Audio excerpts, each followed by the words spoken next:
Here's something crazy. Cramped just turned 1. This little period pain podcast has been publishing episodes for 1 whole year. So much can change in a year, especially when you're trying to find answers and solve the mystery of why your body is in pain. So I wanted to check in with one of the guests from season 1 and see what's changed for them. What new answers do they have?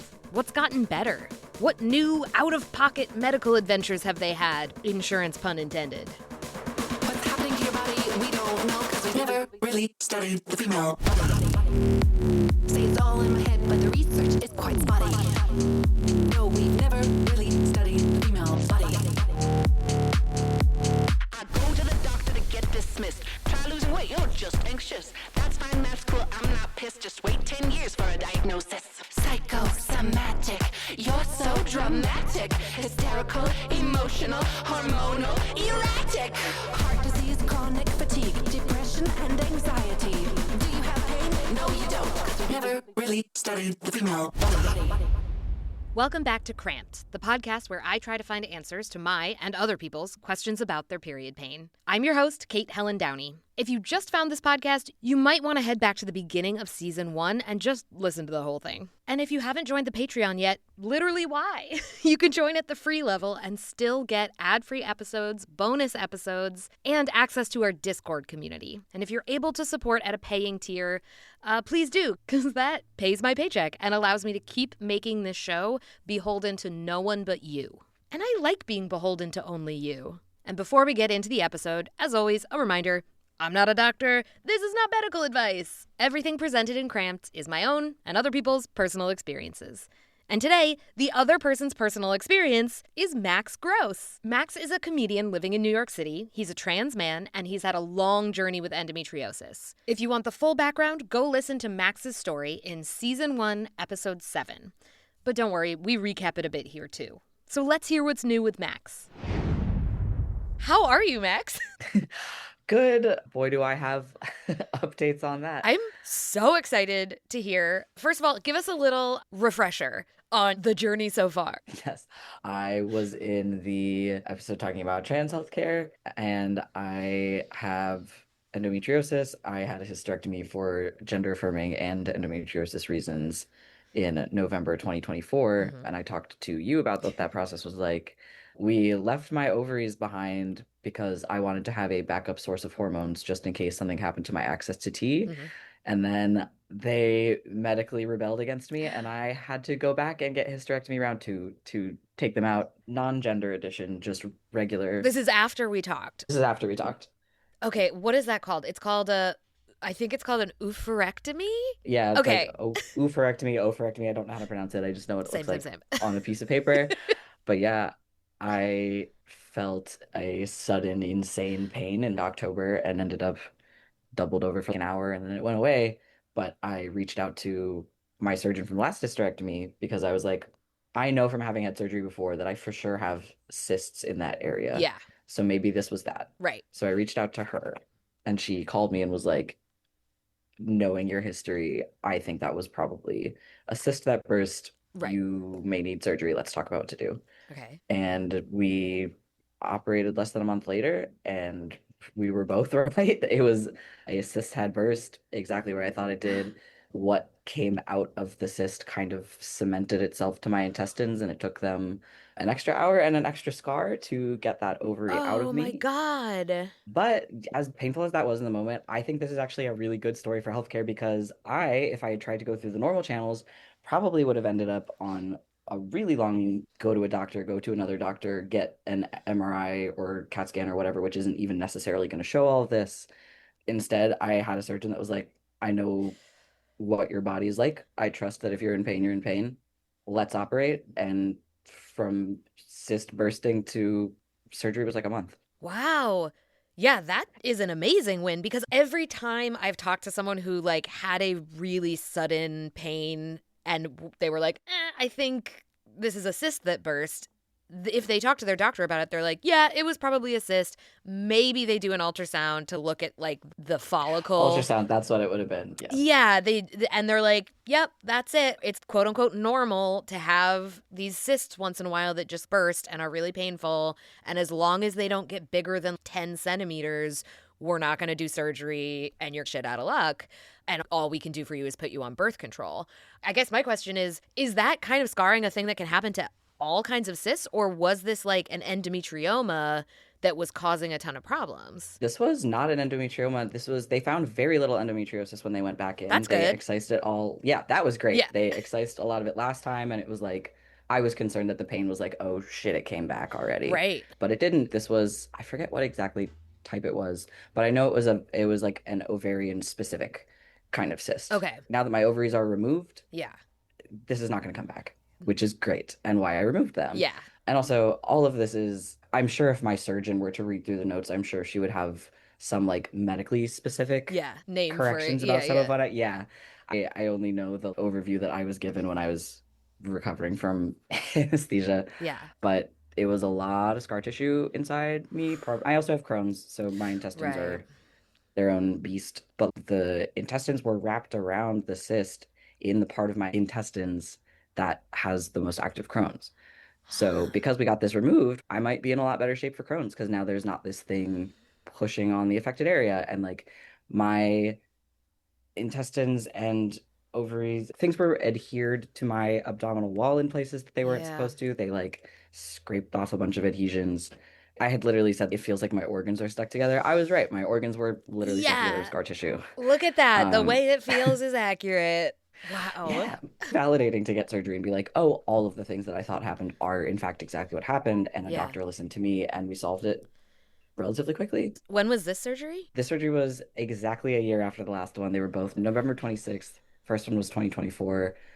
Next one was 2025. Oh my God, to the day. That's wild. To the day, the same. Yeah. My parents, once again, celebrated Thanksgiving with me, have recovered from the same exact surgery. Well, now it's a tradition and you have to get surgery every year. They only wanted to remove the one ovary when I first went in for surgery. And in the part where you're negotiating with the surgeon about like, okay, what else do you want? I was like, take them both. I'm not coming back next year. Yeah.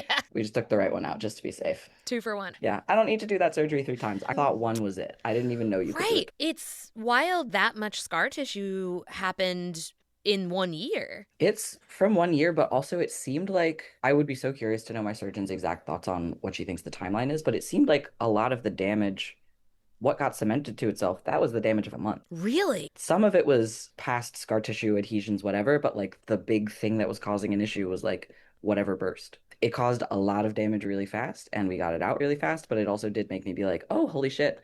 If you Google anything about cysts, it's, oh, your body might reabsorb it and it's fine.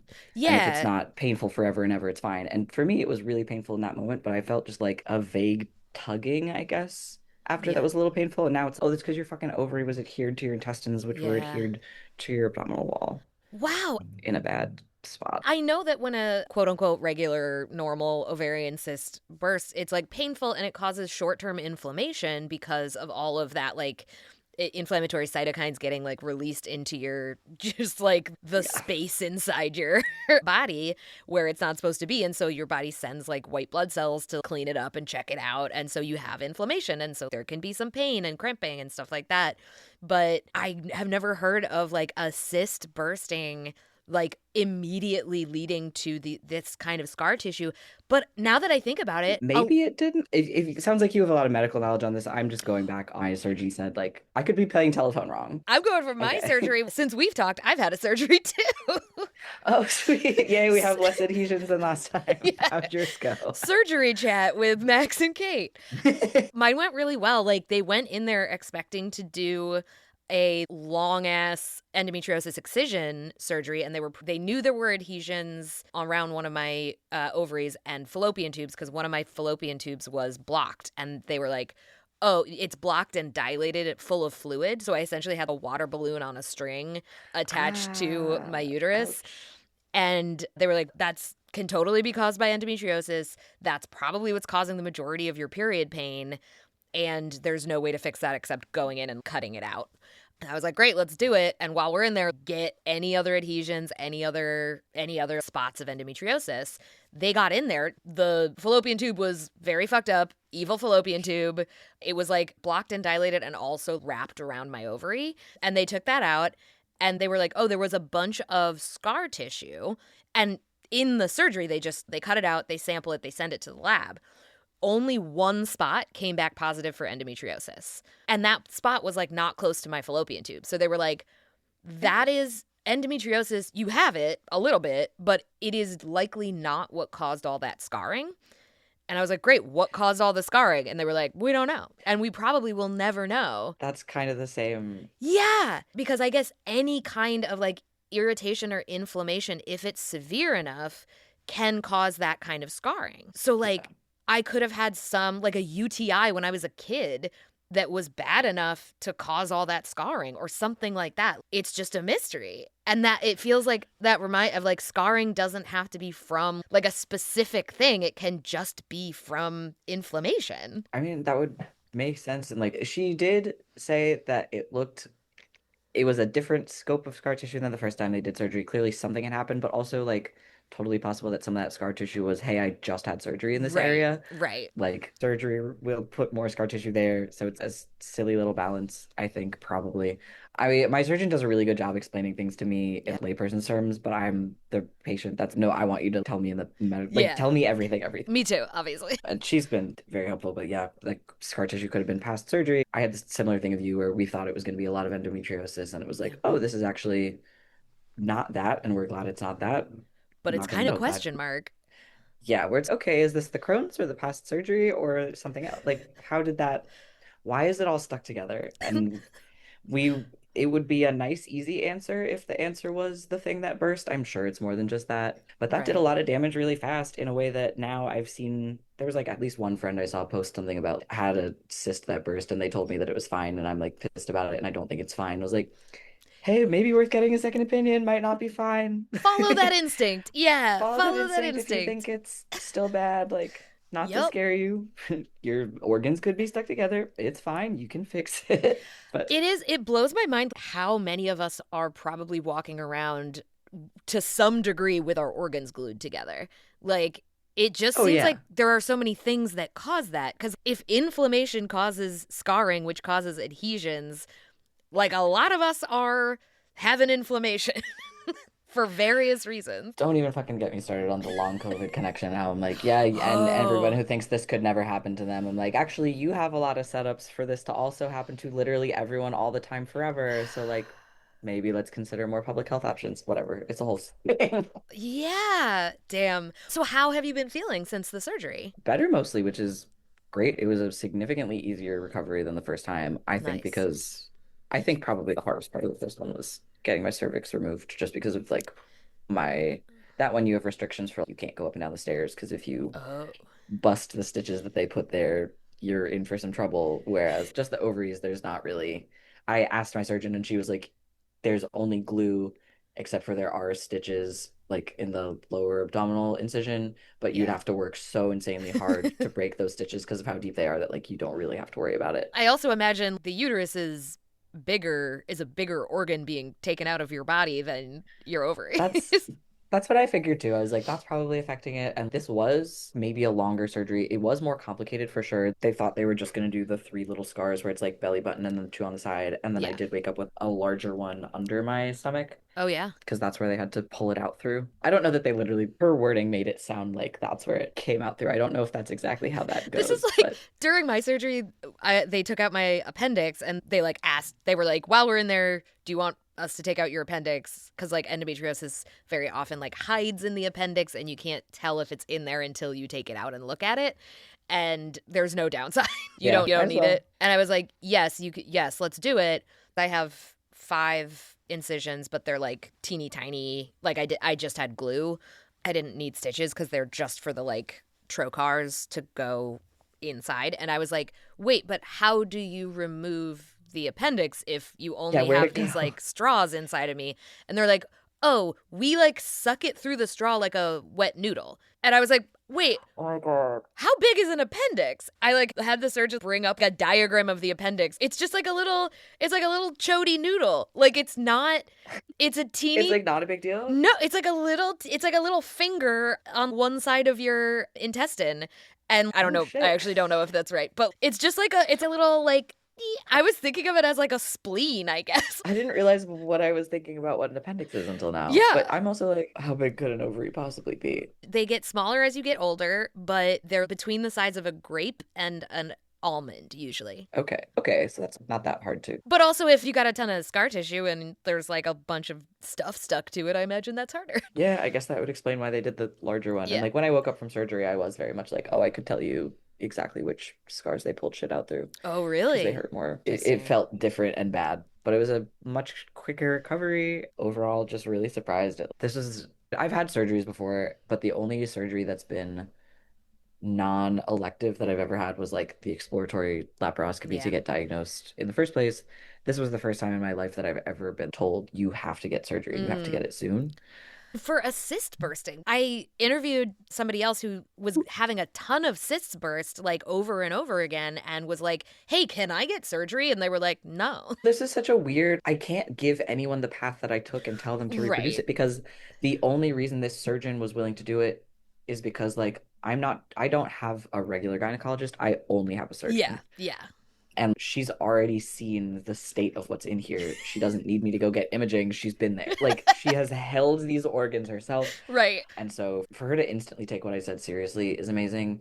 But also like I only had access to this surgeon because I am trans and I sought out Right. gender affirming care. Right. And like it's not totally inaccurate to say that being trans made my health a lot better because if I wasn't trans, wouldn't have got the voluntary hysterectomy. If I hadn't got the voluntary hysterectomy, it would have taken me a hell of a lot longer to get the involuntary one. Right. Who knows how much more like scar tissue could have happened, who knows how much more damage, and also like I'd have to be on hormones no matter what. Yeah. With this happening, this solidifies there was never a world where I was not going to have to be on some kind of hormone. You were going to be on So HRT one way or another. Exactly. We're going to take a quick ad break and we'll be right back. Cause we never really studied the female body. Welcome back to Cramped. We're talking to comedian Max Gross about his endometriosis, the surgery he had in November to remove his ovaries after a suspected big ol' cyst burst, and all the medical mysteries that remain unanswered. I wanted to go back and ask you about something after we talked the first time. I don't think I put it together until after we talked, but you were talking about how you had a brain bleed, basically. Not a bleed, but it just something that we have no fucking idea what it was. Right. We were like, this is a spot. It's not growing. It's not changing. It showed up on a scan when I was 18, went away, showed up on a scan when I was 27, 28. I haven't checked on it, admittedly. Whoops. But like, they know it's not hurting me. Yeah. So it's not super urgent, and I don't have good enough insurance to be Right. checking willy-nilly. Chasing it down. Yeah, if it's not causing active problems. Is there, after we talked, I was like, holy shit, what if there's a spot of endometriosis in your brain? I think you did tell me after. Okay. We weren't having a conversation about it, but you DM'd me and you were like, by the way, I actually just remembered like that could be endometriosis in your brain. That has for sure stuck with me, and I have wondered about that. I think I brought it up to the surgeon like a long time ago.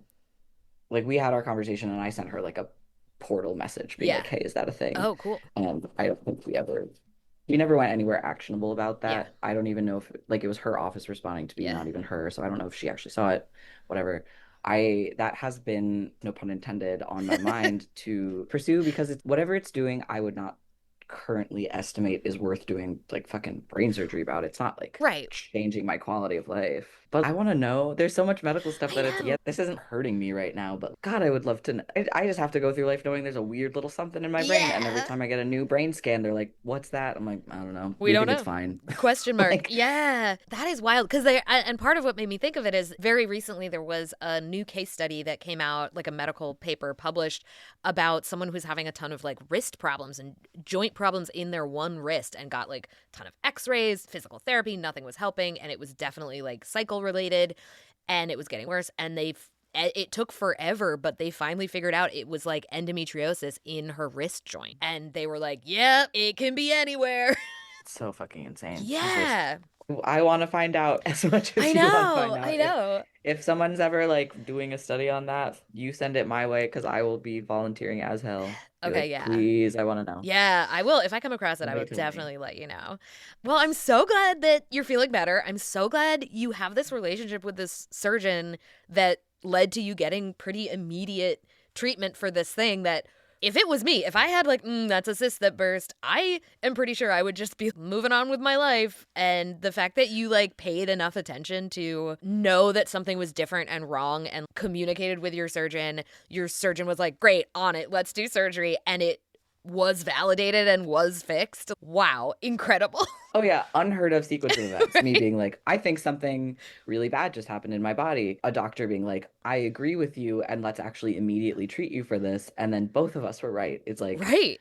that never That happens. never That never happens. But you deserve it after your journey. Finally, some good shit happening. If you go to enough doctors, you're gonna find the worst ones and you're gonna find the best ones. And So like true. truly, any of the doctors that I've worked with that have any kind of specialty in handling trans patients have been far and away the best, not just in terms of gender stuff, but I'm like, they're better doctors. Yeah. Like, I will send cis people to them. But like, doctors that have that experience are just so much better at fucking talking to patients. Right. Why would I want to see a doctor who like hasn't thought about this? Yeah, you need to be thinking about non-traditional hormone configurations, not just because of trans people, because of you're a doctor who's treating non-traditional. Like, Yeah. you can't be expecting horses every time when it's the zebra off. Like, medical shit is gonna come up that you have to be like, huh, that's different. Sometimes I still get blood results back where every time I'm sending these in for like hormone checks, it is very clear in all of the things that are being sent in, this is for trans stuff.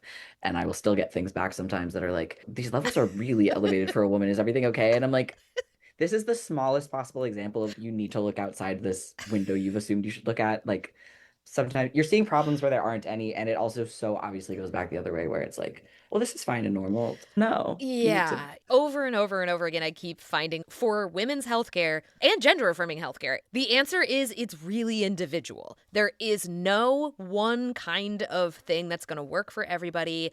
I was just talking to a certified nutrition and exercise coach about, hey, is cycle syncing your workout like good or bad? What is the deal? Should we all be cycle syncing our workouts? And she's like, no. Like, if that works for you, if you have a lot of pain around your period and you can't do what you normally do to work out, then yeah, don't do that. But like, there is no one prescribed kind of exercise all people with periods should be doing on their period. Like, you just shouldn't push yourself to do things you're not comfortable or able to do. And also, you should rest when you need to rest. Yeah, which is like a standard. That's not specific to like women's health or gender affirming care. That's just like everybody should be doing that. I also, this is a whole separate thing. And admittedly, maybe the reason I feel this way is because I'm now coming at it from an outside perspective. It's been a very long time, even since pre-transition, since I've had a period. Like, I got an IUD when I was 18, stopped getting them after that, never got one again. Right. Now, couldn't have one if I Yeah. tried. Love that. I was very far removed from actually getting periods when it felt like stuff started to pop up online, where now I will see, it's not getting served directly to me, but I'm seeing friends of mine, always cis women, sharing things that are like, oh, something, something, my luteal phase, whatever, like almost kind of ascribing astrology style Yeah. beliefs about it to it. And I have felt somewhat uncomfortable having these thoughts because I'm like, am I coming at this from too much of a like man not getting a period standpoint now? But a lot of the ways that people talk about this, I'm like, you are so few steps away from the fucking alt-right pipeline in a way that is insane. You're so close to going into the stuff that's like blah blah blah, divine feminine, whatever. Yeah. Like, it is always a pipeline to turf shit, alt-right. You should be a wife, you should stay at home, you should make yourself look as feminine as possible. Like, Yeah. sure, it's worth paying attention to how your body feels at different points in your cycle, but when the fuck did everybody start saying everyone feels this way at this point in the cycle and we're all synced and it's really magical, and anyone who doesn't experience this is like, okay, who's not experiencing it? Right. Who's not experiencing it? Let's name the women that are not experiencing it, because it's people with health issues. Yes. It's women who have aged out of having a period. There are cis women who've had the same surgeries as I have. Yep. Obviously, this excludes trans women. It's such a weird soapbox. You're totally right. And I feel like I have to be very aware of this line, because obviously I'm doing like deep dives into the biological You're talking shit. to doctors, though. There's like that. It's not unfounded. It's not like, Right. where'd you get that from? There's stuff happening to your body that affects how you feel. That's normal. That is not crazy to say.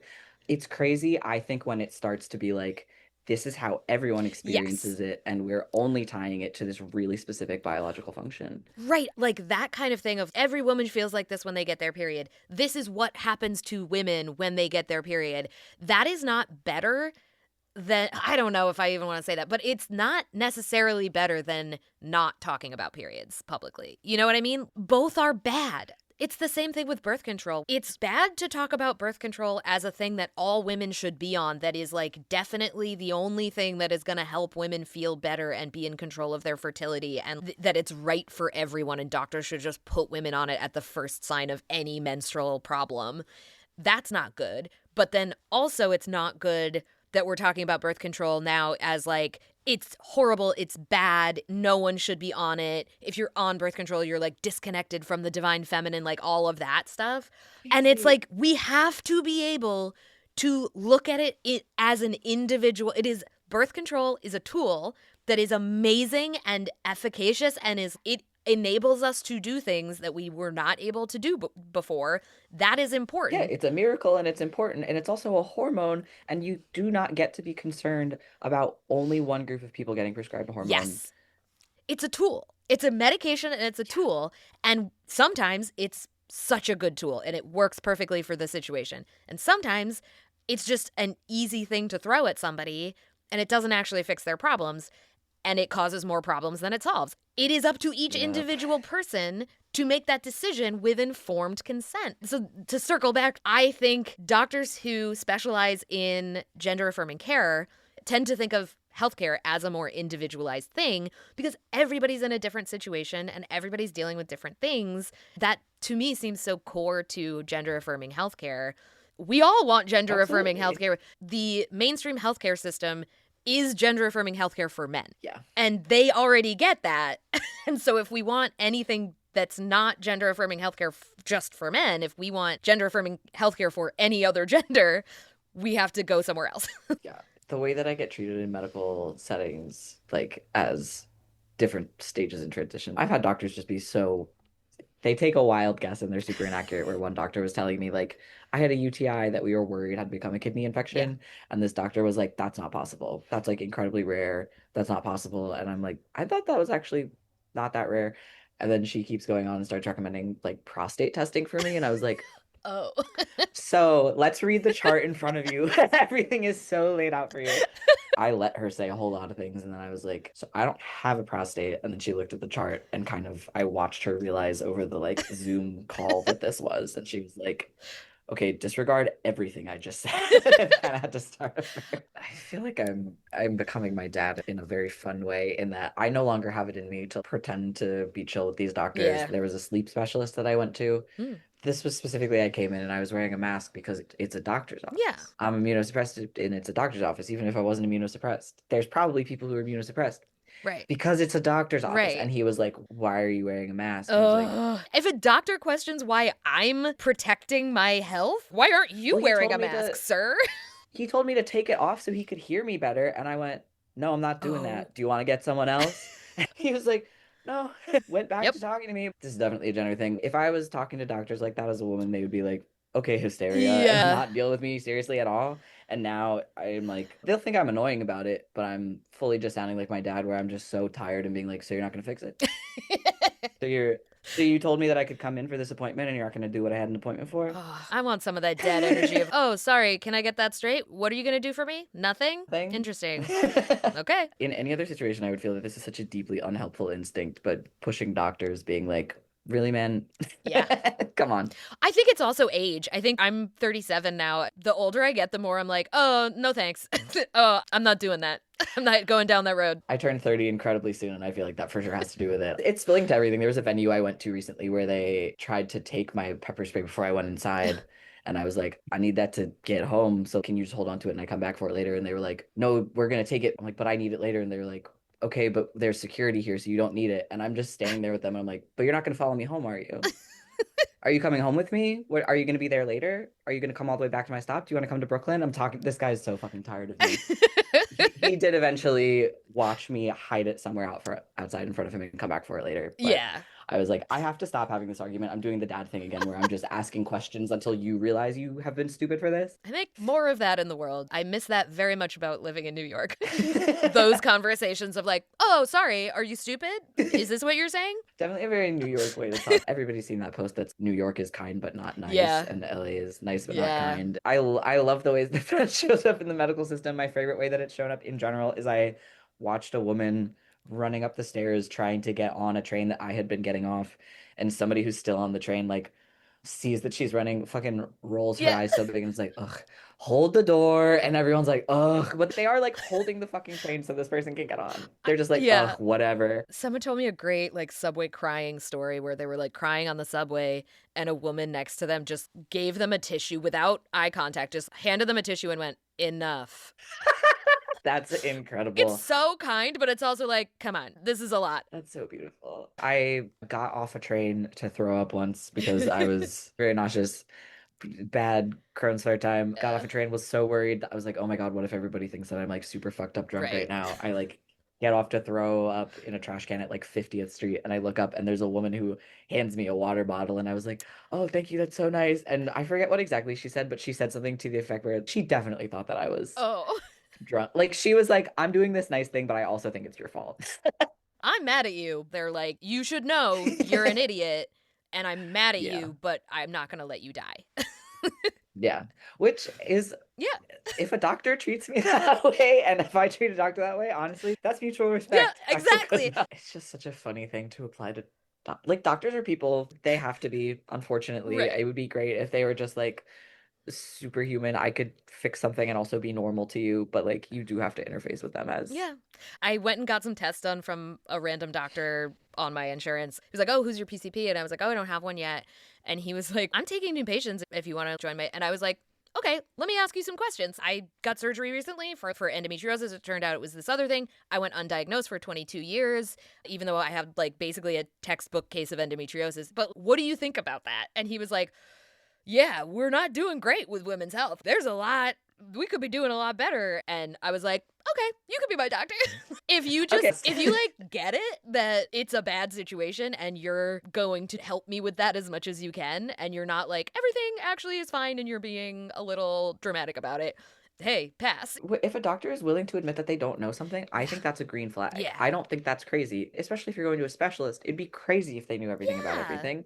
You're supposed to be specializing in one thing. I went to a dermatologist recently. I wanted to get retinol and I wanted to get minoxidil. I am not losing my hair yet. I just wanted to try to get ahead of it as much as I can. And also, like, it makes you grow body hair. Trans guy, that's perfect. Sign me up. Yeah. I had the gel, whatever, foam kind before. I was like, I can't put that everywhere. Yeah. Let's just get the pill. Yeah. So like I'm going to this doctor for what I understand to be like my skin is worse because of testosterone. I'm worried about my hair because of testosterone. I'm there for very transgender reasons. Right. And I was not trying to hide this. First of all, I came in wearing a mask. He wasn't wearing one. And he was like, oh, do you want me to be wearing one? Nice. And he came back and him and his assistant had one. So that was green flag number one. And I was talking about the problems with my skin. And he is talking about what to prescribe me. But he was like, what are you on testosterone for? And I was like, what do you... What do you mean?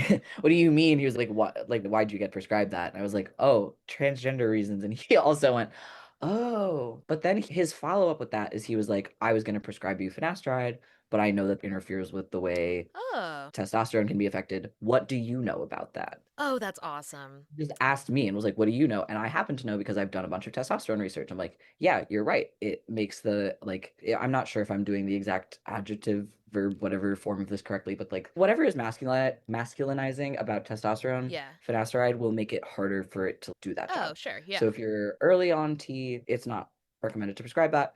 If you have gotten pretty much everything you want physically out of transition, there's not really as much harm in being on it.